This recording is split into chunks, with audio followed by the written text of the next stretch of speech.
Commander Zixtel stared at the empty screen in front of him.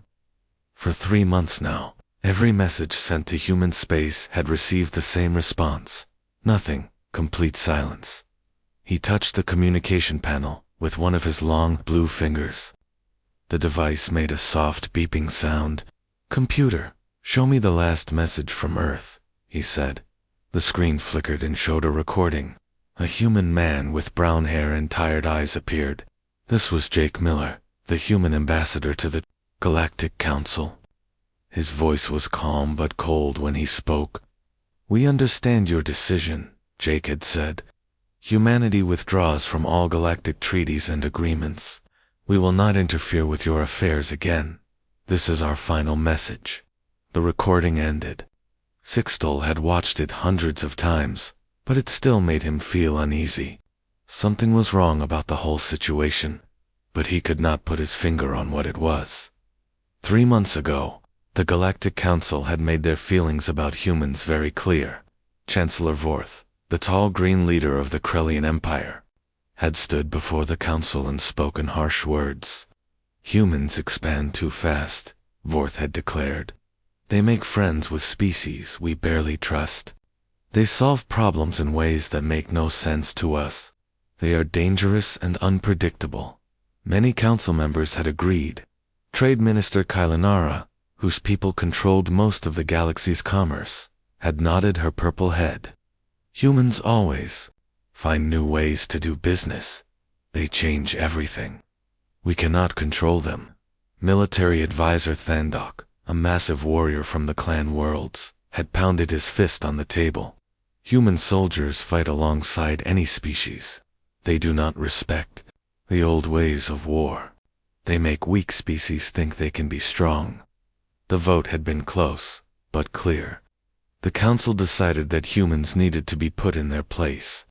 They would limit human expansion, control human trade, and make sure humans followed proper galactic law. But humans had not fought the decision. They had not argued or protested.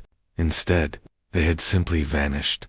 Dr. Alina Rodriguez had been the last human scientist working on the joint research project at Kepler 7 station. She had packed her things quietly and left on the next transport ship. When her alien colleagues asked why she was leaving, she had only smiled sadly and said, "It's time to go home." Security Chief Ben Carter had worked at the big trade station near Proxima for 5 years. Everyone liked him. He was fair, honest, and good at solving problems between different species. When he submitted his resignation, his alien friends were shocked. "Why are you leaving?" they had asked. Ben had looked at them with his kind brown eyes. "Because my people are not wanted here anymore," he had said simply. Captain Lisa Morgan had been in charge of organizing trade routes across 3 sectors. Her shipping schedules were so good that cargo arrived days ahead of the old schedules. When she left, she handed over her work to the Galactic Trade Commission without explanation. All across the galaxy, humans had quietly packed up and left. They did not make speeches. They did not complain. They simply went home. At first, the council members had been happy. Chancellor Vorth had celebrated with expensive wine from his home world. Finally, he had said, "We can run the galaxy properly without human interference." Trade Minister Kylanara had been pleased too. "Now we can go back to the old ways of doing business," she had announced. Stable, predictable, proper ways. But as the weeks passed, strange things began to happen. Small things at first, nothing that seemed important. The waste processing plant on Vega Prime started making odd noises. The plant had been running perfectly for years, under the care of human engineer Alex Thompson. Now, without warning, it began to struggle with the daily waste from the planet's billion inhabitants. The shipping schedule that Captain Lisa Morgan had created began to show problems. Cargo ships that had always arrived on time started showing up late. Some missed their destinations entirely. The Trade Commission workers tried to follow Lisa's notes, but her system was more complex than they had realized. On the research station, where Dr. Alina Rodriguez had worked, The xenobiology lab's main computer started acting strange. Alina had programmed it to run experiments on alien plant samples. Without her daily adjustments, the programs began to give wrong results.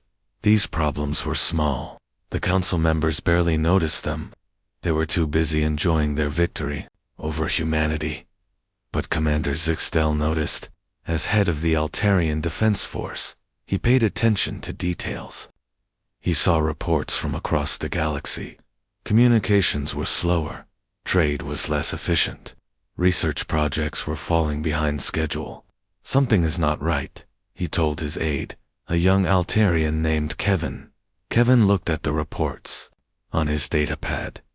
These are minor problems, Commander. Nothing that cannot be fixed. Zixtel was not so sure. He had worked with humans for many years. He knew how they thought and worked. Humans did not do anything without a plan. Their sudden, quiet departure felt too organized, too complete. He tried to send a message to Jake Miller on Earth. The message bounced back with an error code he had never seen before. He tried to contact the human colony on New Texas. Same result. Every human world seemed to be surrounded by some kind of barrier that blocked all communication. Sir Kevin said, reading from his datapad, I have a report from the Outer Rim. A trade ship tried to visit the human colony on Riverside. They say their ship's computers stopped working when they got close to the planet. Zixtel's skin turned, a darker shade of blue, which happened when he was worried. What kind of computer problems? Navigation failed. Communications went dead. Life support started acting strange. The captain had to turn back before they reached the planet. This was not normal. Zixtel had visited human colonies many times.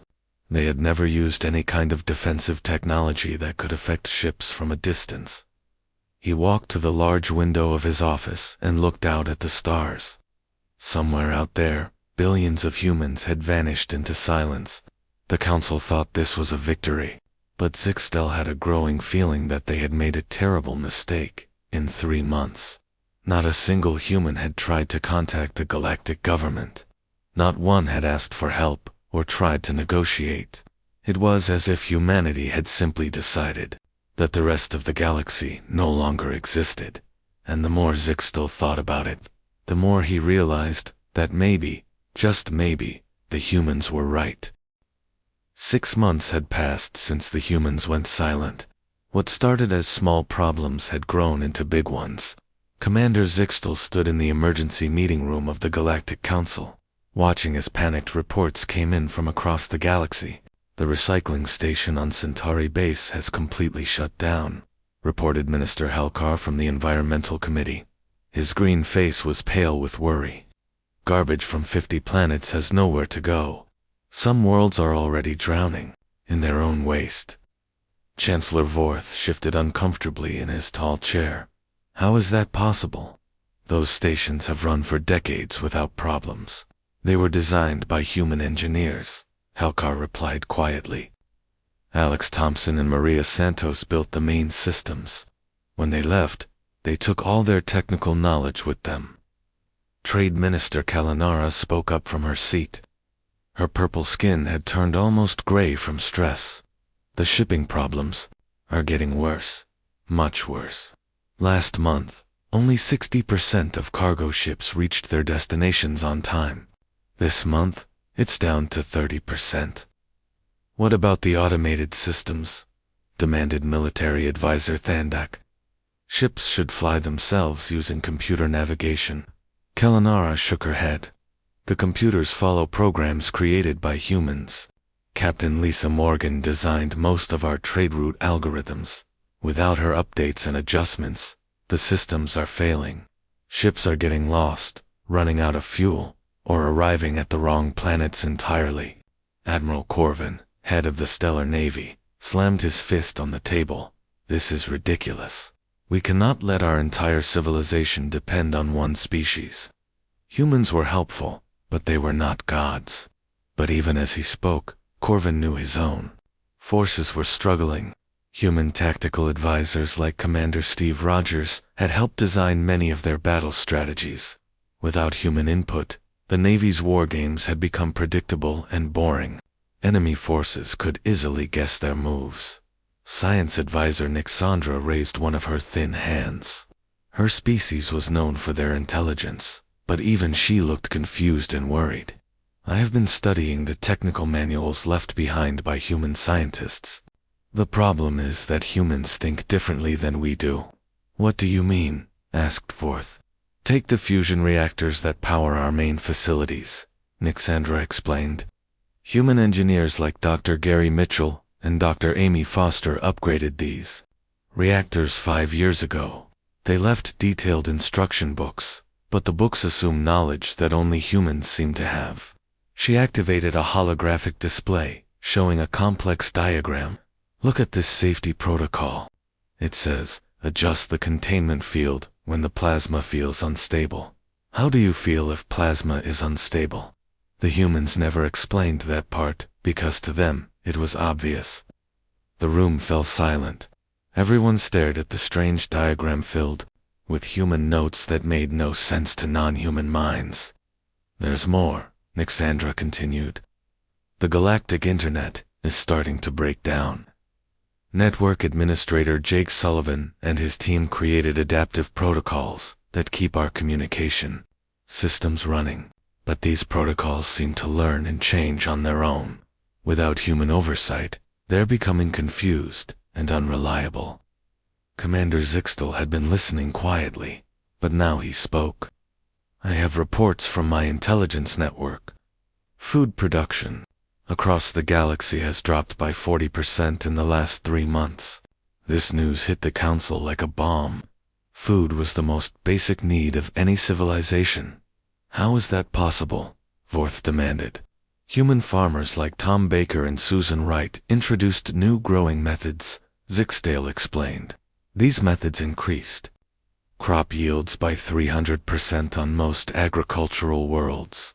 But the systems involve complex relationships between soil, plants, and microorganisms that other species struggle to understand without human guidance. Minister Kailanara looked sick. 300% increase. We had no idea humans were responsible for such improvements.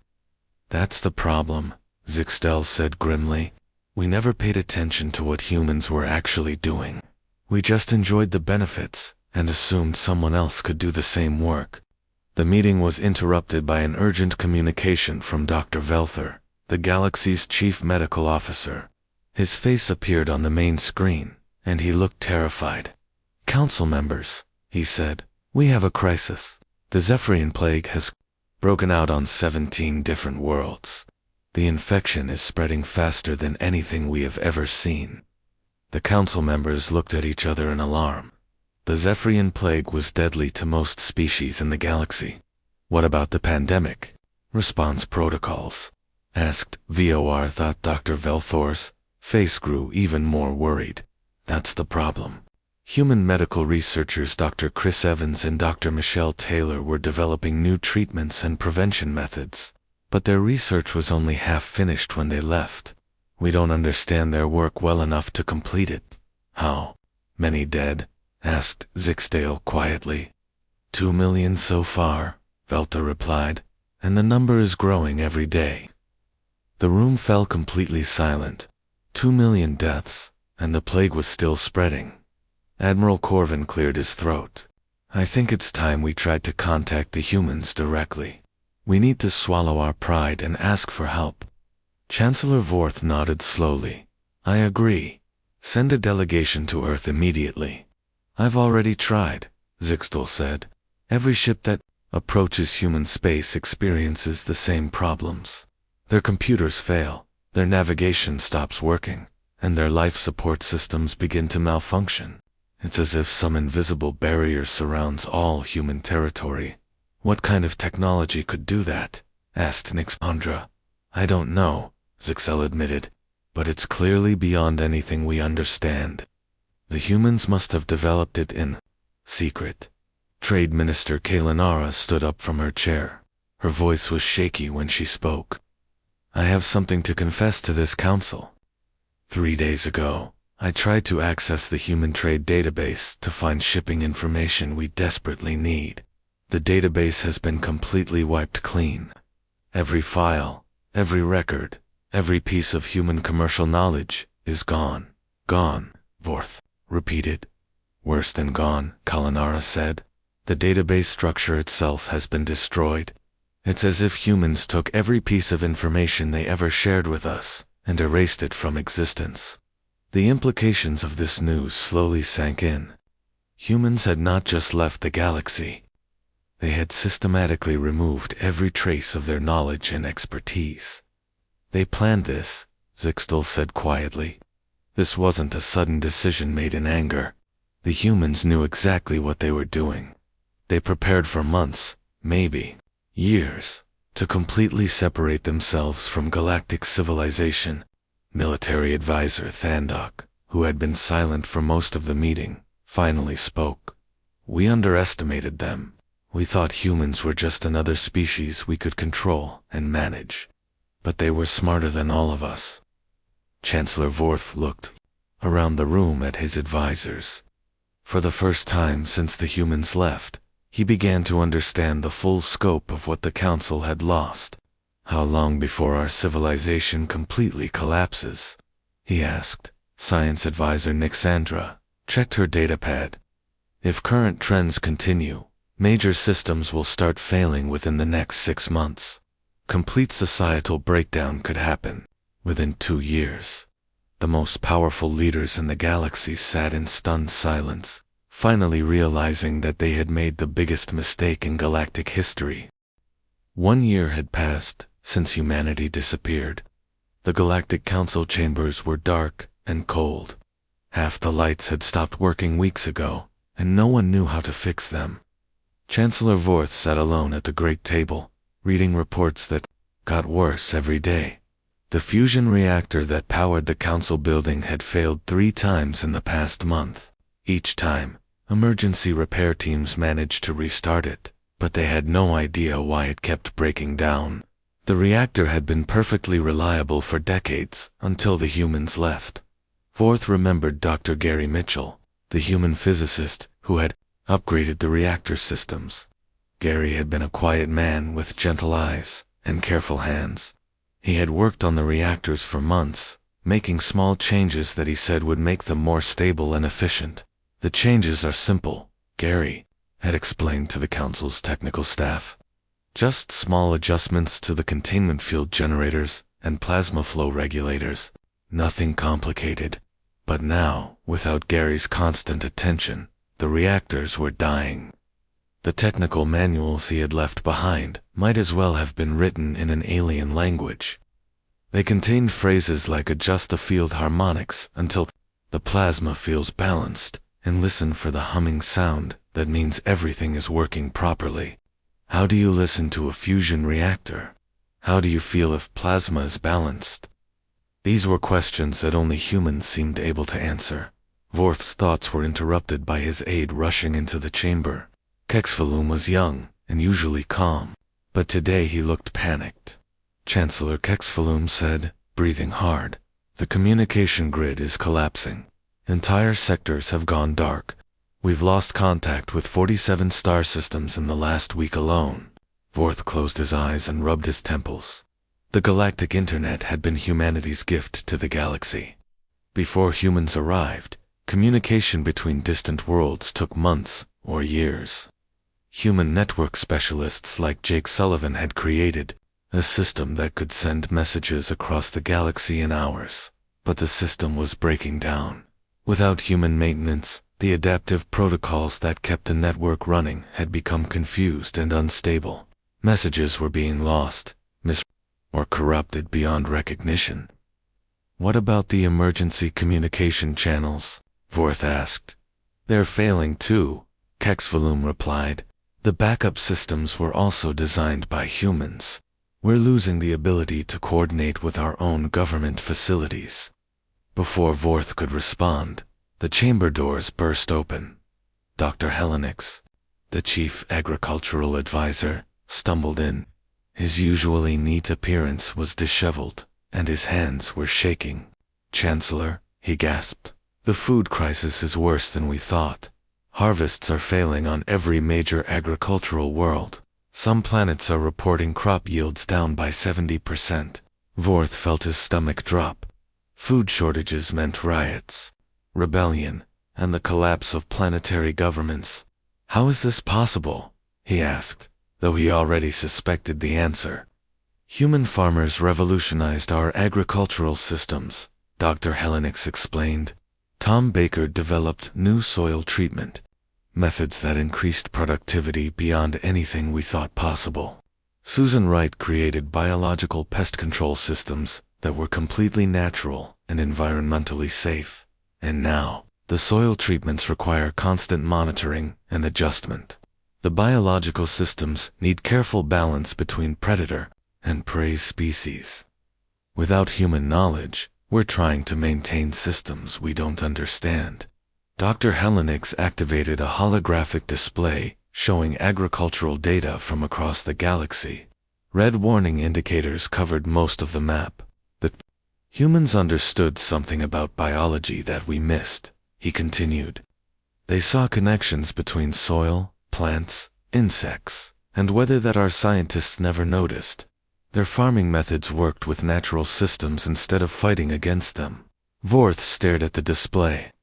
Dozens of worlds were facing starvation because the Council had been too proud to admit that humans were better at something than they were.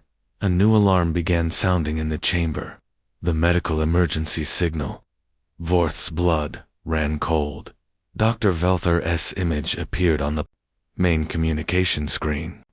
The chief medical officer looked exhausted and defeated. "Chancellor," he said, "the Zephyrian plague has reached the core worlds. 14 billion beings are now infected. Our hospitals are overwhelmed, and we have no effective treatment." "What about the research that human doctors were doing?" Vorth asked desperately. "We've tried to continue their work," Dr. Velther replied. "But Dr. Chris Evans and Dr. Michelle Taylor were using experimental methods that made no sense to our medical teams. They were combining treatments from different species in ways that should have been dangerous, but somehow worked perfectly." The screen showed images from hospitals across the galaxy, emergency wards filled with dying patients, medical staff working desperately with treatments that barely slowed the plague's advance. "How much time do we have?" Vorth asked quietly. "At current infection rates, the plague will reach every inhabited world within 6 months. Death toll estimates range from 50 billion to over 100 billion beings." The communication ended, leaving Vorth alone with his advisors in the failing council chamber. The magnitude of the disaster was beyond anything in galactic history. "Sir," Kexvolume said hesitantly, "there's something else. We've detected strange energy readings from the edges of human space." "What kind of energy readings?" "Unknown. Our long-range sensors show massive construction projects happening in several human star systems. But every time we try to get closer for detailed scans, our ship's systems fail." Vorth stood up and walked to the large window that overlooked the galaxy's capital city. Below, he could see the signs of civilization's decay. Broken streetlights, abandoned vehicles, and crowds of refugees from worlds where life support systems had failed. "They knew," he said quietly. "The humans knew this would happen when they left." "Sir?" Kexvolume asked. "Think about it," Vorth continued.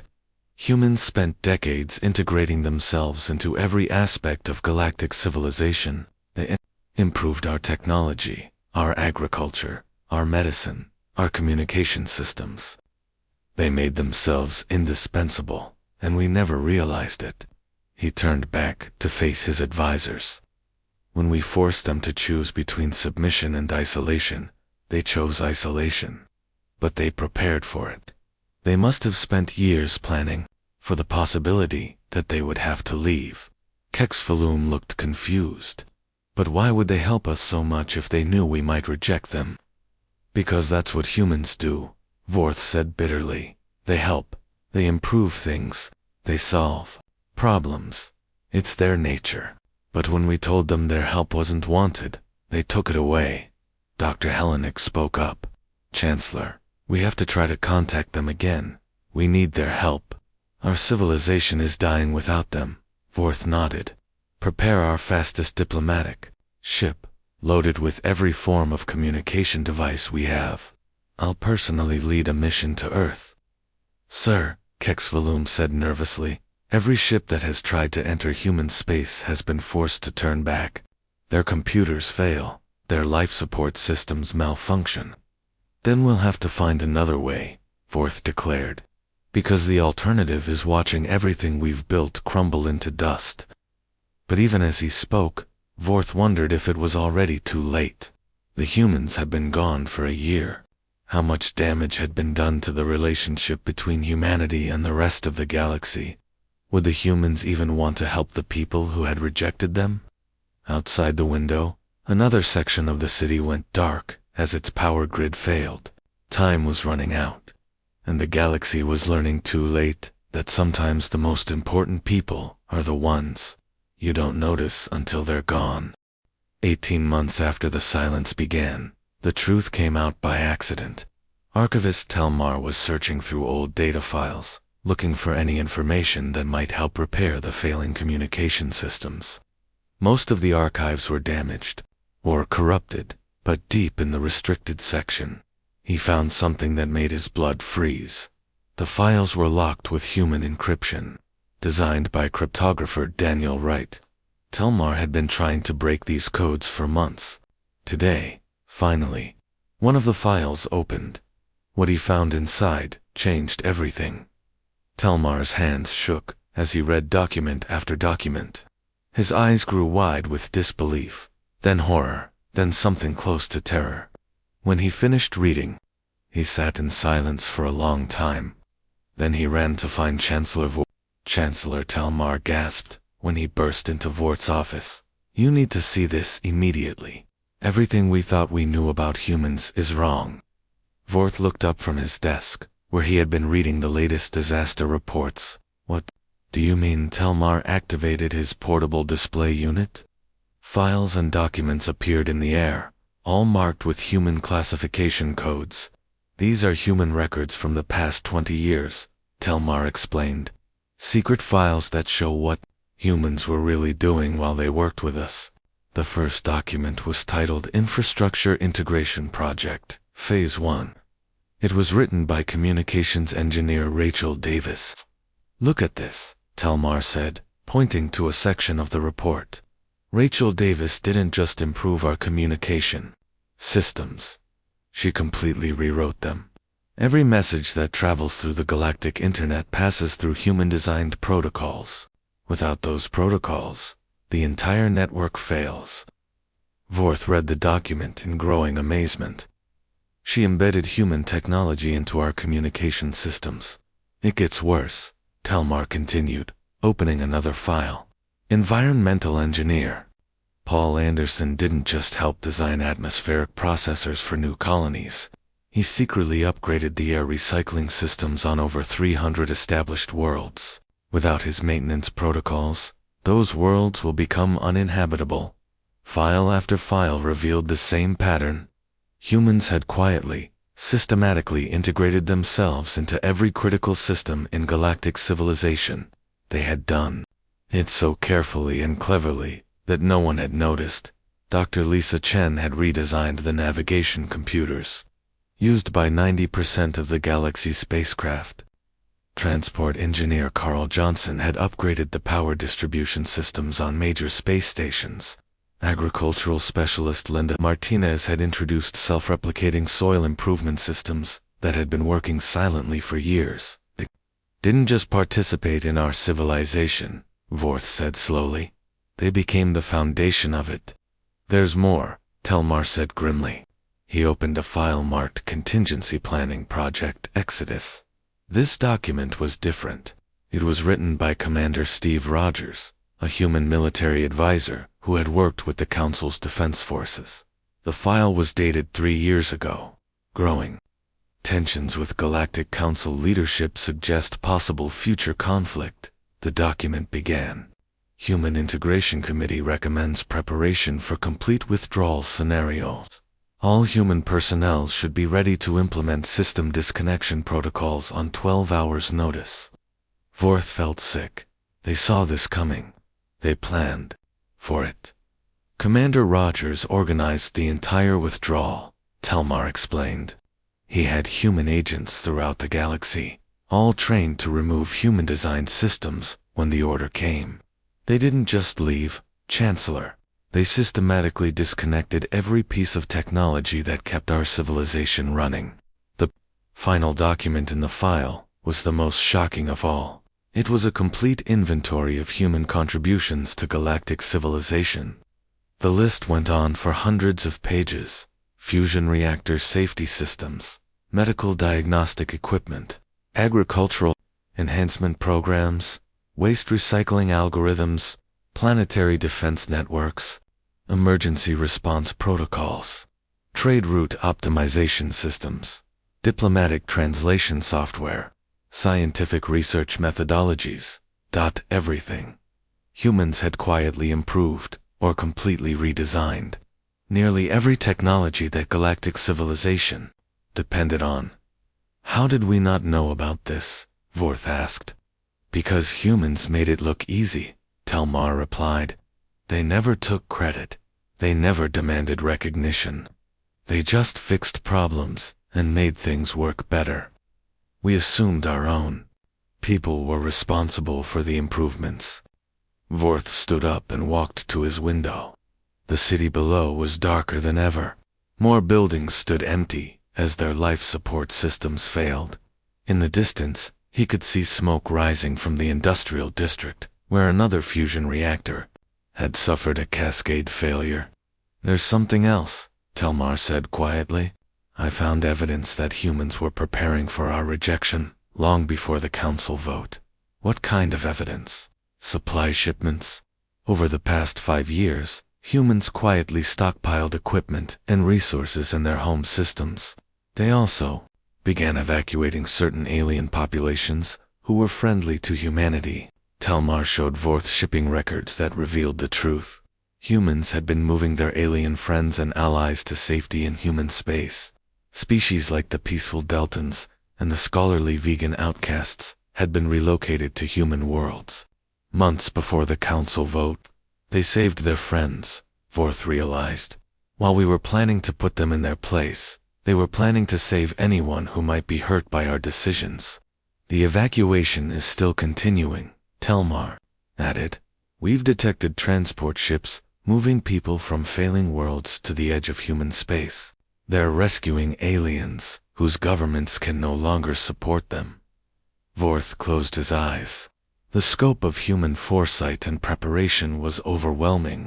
While the council had been focused on controlling humanity, humans had been focused on protecting everyone they cared about. There's one more thing, Telmar said hesitantly. We found records of a human project called Keystone Species Protocol. What does that mean? It's a biological term. A keystone species is one that other species depend on for survival. Remove the keystone species, and the entire ecosystem collapses. Telmar showed Vorth a research paper written by Dr. Janet Williams, a human sociologist. The paper analyzed galactic civilization as if it were a biological ecosystem. Dr. Williams predicted that humans had become the keystone species of galactic civilization, Telmar explained. Her research showed that human removal would cause a cascading collapse that would destroy advanced society within 2 years. 2 years, Vorth repeated. How much time do we have left? Based on current breakdown rates, about 6 months before complete societal collapse. Vorth sank into his chair. The humans had not just left the galaxy. They had deliberately removed the foundation that held everything together. But they had done it knowing exactly what would happen, and they had prepared to save as many lives as possible. They're not the villains in this story, Vorth said quietly. We are. Telmar nodded sadly. The humans tried to be part of our civilization. When we rejected them, they left. But they're still trying to save lives, even after everything we did to them. An alarm started sounding in Vorth's office. Another emergency. Another system failure. Another step closer to the total collapse that humans had predicted years ago. Sir Telmar asked, "What do we do now?" Vorth looked at the evidence of human foresight, preparation, and continuing compassion spread across his desk. There was only one choice left. "We beg," he said simply. "We broadcast a message to every human world, admitting our mistakes and begging for forgiveness. And we hope that humanity is more merciful than we deserve." 2 years after humanity disappeared, Chancellor Vorth stood in the ruins of what had once been the greatest civilization in the galaxy. The council chambers were lit by emergency power cells that would die within days. Outside, entire sectors of the capital city lay dark and empty. The collapse had happened exactly as humans had predicted. Communication networks had failed completely 6 months ago. Food production had stopped on most worlds. The plague had killed over 60 billion beings before burning itself out among the survivors. Whole planets had been abandoned when their life support systems failed. Vorth activated the last working transmission array in the building. This would be the Council's final attempt to contact humanity. They had tried hundreds of times before, but every message had vanished into the barrier that surrounded human space. "This is Chancellor Vorth of the Galactic Council," he said into the microphone. His voice was tired and broken. "We know you can hear us. We know we have no right to ask for your help. But our civilization is dying, and it's our fault." He paused, gathering the strength to continue. "We were wrong about everything. We thought we were strong enough to survive without you. We thought you needed us more than we needed you. We were fools." The message went out into space, carried by the last functioning communication satellite. Like all the others, it seemed to disappear into nothing, but this time was different. 3 hours later, something appeared on the edge of the solar system. A single ship, sleek and white, moving toward the council station. As it approached, Vorth could see human markings on its hull. The name painted on the side read USS Redemption. The ship docked at the station's main port. Vorth and his remaining staff waited nervously in the landing bay. As the airlock opened, a man stepped out. He was tall, with graying hair and kind but tired eyes. He wore a simple blue uniform with captain's stripes on the shoulders. Behind him came a small group of humans in similar uniforms. "I'm Captain Nathan Hayes," the man said. His voice was calm and professional. "I represent the Human Colonial Authority." Vorth bowed his head. "Captain Hayes, thank you for coming. I wasn't sure anyone would answer our call." Captain Hayes looked around the landing bay. Emergency lights flickered overhead, and the air recycling system made struggling noises. "We've been monitoring your situation," he said. "We know how bad things have gotten." "Then you know we're dying," Vorth said simply. "Our civilization is collapsing. Billions are dead. Entire worlds have been abandoned. We need your help." "Why should we help you?" asked one of the humans behind Captain Hayes. She was a young woman with angry eyes. "You threw us out. You made it clear that humans weren't wanted in your perfect galactic society." Vorth felt shame wash over him. "Because you're better than we are," he said quietly. "Because even after everything we did, you're still trying to save lives." Captain Hayes raised an eyebrow. "What do you mean?" "We know about the evacuation," Shipsworth explained. "We know you've been rescuing alien populations from failing worlds. You've saved millions of beings whose own governments couldn't protect them." The captain nodded slowly. "The Deltans, the vegan outcasts, the Centauri refugees. Yes, we've given them sanctuary in human space. We couldn't just watch them die because their leaders made bad decisions. You saved our people even after we rejected you," Vorth said. "That's not the behavior of a species that holds grudges. That's the behavior of a species that cares about all life." Captain Hayes was quiet for a moment. Then he spoke. "Chancellor, I need to be honest with you. Humanity didn't disappear out of anger or spite. We left because we saw what was coming. What do you mean? Our social scientists predicted this collapse years ago. We tried to warn the council, but no one listened. You were all so focused on controlling us that you couldn't see the bigger picture. One of the humans, an older woman with silver hair, stepped forward. I'm Dr. Sarah Mitchell, she said. I was part of the team that analyzed galactic civilization's stability. We knew that forcing humanity out would cause a cascading failure. We prepared for it. Prepared how? Asked Forth. We built new infrastructure in human space, Captain Hayes explained. Self-sufficient colonies that could support not just humans, but any species that needed refuge. We stockpiled medical supplies, food, and technology. We prepared to rebuild. Dr. Mitchell activated a portable display unit.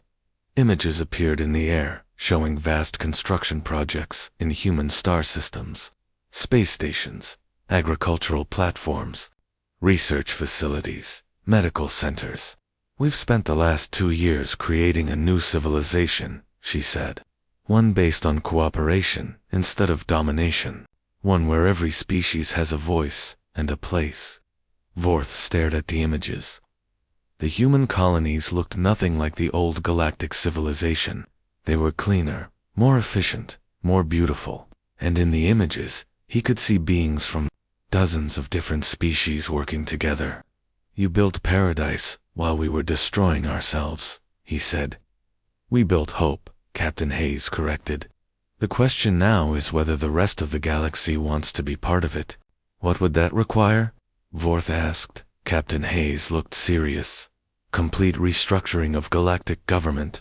The old council system failed because it was based on domination and control. Any new government must be based on cooperation and mutual respect. What are your terms? First, recognition of human technological sovereignty. We will share our knowledge freely, but humans must have final authority over human-designed systems. No more taking our contributions for granted. Vorth nodded. Agreed. Second, permanent seats for humans in any new governing body. We won't be shut out of decisions that affect everyone again. Of course. Third, protection for all refugee populations. Any species or group that has been displaced by the collapse must be given sanctuary and support until they can rebuild. Yes. Anything else? Captain Hayes smiled for the first time. Since his arrival, we start immediately. Our hospital ships are already moving toward the worst affected systems. Our engineering teams are prepared to begin restoring critical infrastructure. Our agricultural specialists will work to restart food production. Vorth felt tears in his eyes. Just like that. After everything we did, you're willing to help us rebuild. Chancellor, Captain Hayes said gently, that's what humans do. We solve problems. We help people.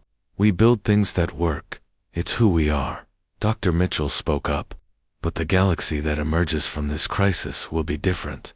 It will be based on the principles that humanity values: cooperation, innovation, respect for all life, and the understanding that diversity makes us stronger. And if some species refuse to accept these changes, Vorth asked, then they're free to go their own way, Captain Hayes replied. But they won't get human help with their problems. We've learned that our assistance is too valuable to waste on people who don't appreciate it.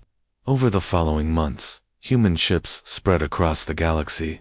Engineers like Roy Bennett and Holly Sanders worked around the clock to restore failing infrastructure. Medical teams led by Dr. Patricia Wang developed new treatments for plague survivors.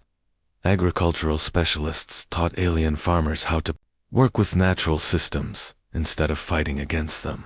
The rebuilding was slow and difficult, but it worked. Worlds that had been dark for months began to glow with life again. Communication networks carried messages of hope instead of despair. Food production resumed on planet after planet and on a small world called New Harmony. The first integrated school opened its doors. Children from 15 different species learned together in classrooms designed by human educators. Their teacher, Ms. Janet Williams, stood before her mixed species class and smiled.